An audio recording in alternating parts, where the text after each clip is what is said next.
ದುರ್ಗಾಪುರಕ್ಕೆ ನಾನು ಬರ್ತೀನಿ ಅಂತ ಹೇಳಿದ್ರೆ ಈ ಶರತ್ ಎಷ್ಟು ಈಸಿಯಾಗಿ ಬೇಡ ಅಂತ ಹೇಳ್ಬಿಟ್ರು.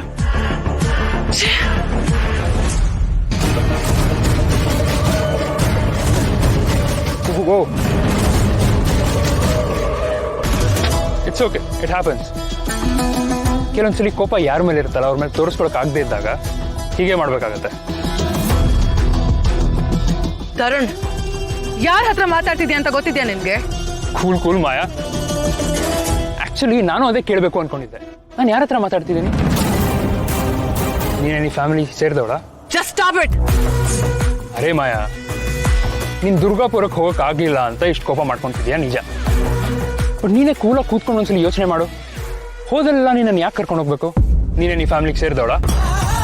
Tarun, you are crossing all your limits. It's none of your business. ಅರೇ Maya, it is my business. ಈ ಫ್ಯಾಮಿಲಿ ರಿಲೇಟೆಡ್ ಏನೇ ಆದ್ರೂ ಅದು ನನ್ನ ಬಿಸ್ನೆಸ್. ಮಾಯಾ, ನೀನೊಂಥರ ಏಲಕ್ಕಿ ಇದ್ದಂಗೆ. ಟೇಸ್ಟಿ ಬಿರಿಯಾನಿ ತಿನ್ಬೇಕಾದ್ರೆ ಏಲಕ್ಕಿ ಸಿಕ್ಕರೆ ತೆಗೆದು ಸೈಡಿಗೆ ಇರ್ತೀವಿ ನೋಡು, ಅದೇ ಥರ ಯಾವುದೇ ಇಂಪಾರ್ಟೆಂಟ್ ಫ್ಯಾಮಿಲಿ ಫಂಕ್ಷನ್ಸ್ ಇದ್ರು ನಿನ್ನನ್ನು ತೆಗೆದು ಸೈಡಿಗೆ ಇಡೋದು. Because you are of no use. ಶರತ್ನ ಮದುವೆ ಆಗಿ ಹಿತಂಗೆ ಅಮ್ಮ ಆಗ್ತಿದ್ರೆ ಏನೋ ಒಂದು ಮಾತು, ಬಟ್ ನಿನ್ನ ಕೈಲಲ್ಲಿ ಅದನ್ನೂ ಆಗಿಲ್ಲ. ನಿಜ ಹೇಳ್ಬೇಕಂದ್ರೆ ಈ ಫ್ಯಾಮಿಲಿಯಲ್ಲಿ ನಿನ್ನನ್ನು ಯಾರು ಇಷ್ಟಪಡಲ್ಲ.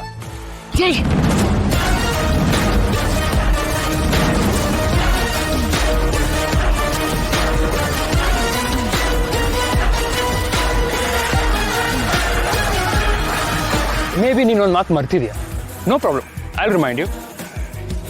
ನೀನು ಯಾರು ಅಲ್ಲ ಈ ಫ್ಯಾಮಿಲಿಗೆ. You are no one. ಆದರೆ ನಾನು ಈ ಮನೆ ಮಗ. ಎಲ್ಲರ ಹತ್ರ ಬಿಹೇವ್ ಮಾಡಿದಾಗ ನನ್ನ ಹತ್ರನೂ ಮಾಡ್ಬೋದು ಅಂತ ಅನ್ಕೋಬೇಡ. Stay in your limits.